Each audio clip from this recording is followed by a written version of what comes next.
Je suis membre actif d'une association de développement, Solstice, qui mène des actions de solidarité variées depuis 3 ans dans différents pays du monde. L'Inde, Madagascar, le Laos, le Sénégal. Le but de cette association est d'encadrer des étudiants pour qu'ils puissent entreprendre dans de bonnes conditions leurs projets. Le projet Inde de Solstice existe depuis 3 ans et se déroule dans un dispensaire à Tundivanam, à 40 km au sud de Pondichéry. Il accueille des patients atteints de la lèpre et du VIH. Ce lieu est tenu par des sœurs de la congrégation Saint-Joseph de Cluny. Nos partenaires locaux étaient la sœur supérieure, sœur Cécilie, et un autre gérant du centre, Sagaï. Ils sont très sérieux. Nous les avons connus par Solstice. Cette année, le groupe était composé de 6 étudiants. En 2e année de médecine, 3 filles, Gabrielle, Emmanuel, Mathilde, et 3 garçons, Clément, Vendry et Quentin, tous motivés et volontaires. Les objectifs principaux, fixés selon les besoins de la population locale, étaient de financer le traitement des patients du centre, la scolarisation de leurs enfants, mais aussi d'apporter une solution à moyen et long terme aux problèmes sanitaires rencontrés ou encore de faire de l'animation auprès des patients et de leurs enfants. Nous avons pris l'avion de Paris à Chenaille. Sur place, nous nous déplacions en bus et en moto pour l'acheminement des différents matériaux utiles à notre projet. Tout au long de l'année, nous avons récolté de l'argent par le biais de diverses bourses, subventions étudiantes ou encore avec des ensachages pendant lesquels nous allions expliquer aux clients des magasins notre futur projet. Chaque participant paie les frais liés à son voyage. Nous vivions en groupe avec les sœurs et les patients du centre. Nous étions nourris et logés dans le dispensaire par les sœurs. Nous avions 2 chambres, une pour les filles et une autre pour les garçons.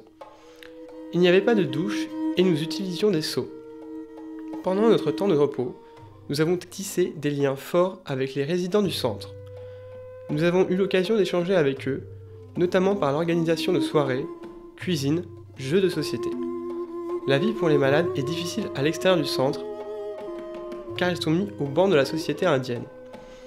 Les malades du centre sont des Dalits, ou intouchables, c'est-à-dire exclus du système de caste indienne, qui régit la société. Le centre est situé à l'écart de la ville la plus proche. Cela renforce le sentiment d'exclusion qu'ont les malades. La rencontre avec la population locale, souvent démunie, fut riche en enseignements, tant sur le plan culturel et humain. Les gens donnent beaucoup alors qu'ils vivent dans le dénouement le plus complet.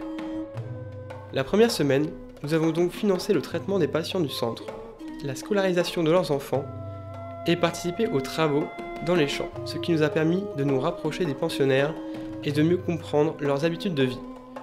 La deuxième semaine, nous nous sommes penchés sur le problème sanitaire.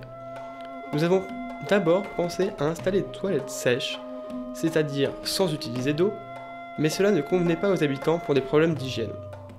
Avec des ingénieurs et des ouvriers indiens, nous avons construit 2 toilettes pour le visage juxtant le dispensaire. Ils fonctionnent avec une chasse d'eau et il y a de l'électricité pour la lumière. Le coût pour la construction des toilettes fut donc plus élevé que prévu, car il fallait faire venir des ouvriers et du matériel. Nous avons financé et participé à l'installation d'une pompe pour un puits inutilisé. Les moments passés avec les enfants du centre furent sans doute mes préférés. Nous leur avons acheté des jouets et de la peinture. Ce fut l'occasion pour le groupe de se retrouver. Je ne suis pas revenu comme je suis parti. C'est au contact de l'autre qu'on prend conscience de ses propres limites. J'ai pu apprendre beaucoup sur moi-même et sur une partie du monde que je ne connaissais pas. Le tourisme solidaire se distingue ainsi du tourisme classique parce qu'on y privilégie la rencontre, l'échange et qu'on participe au développement local. La générosité et le dévouement des gens rencontrés sont précieux et nous avons le devoir de le transmettre. Nous partagerons l'expérience acquise avec la prochaine équipe qui reprendra notre projet. Nous les aiderons dans leur cheminement pour qu'ils puissent à leur tour entreprendre ce voyage dans les meilleures conditions.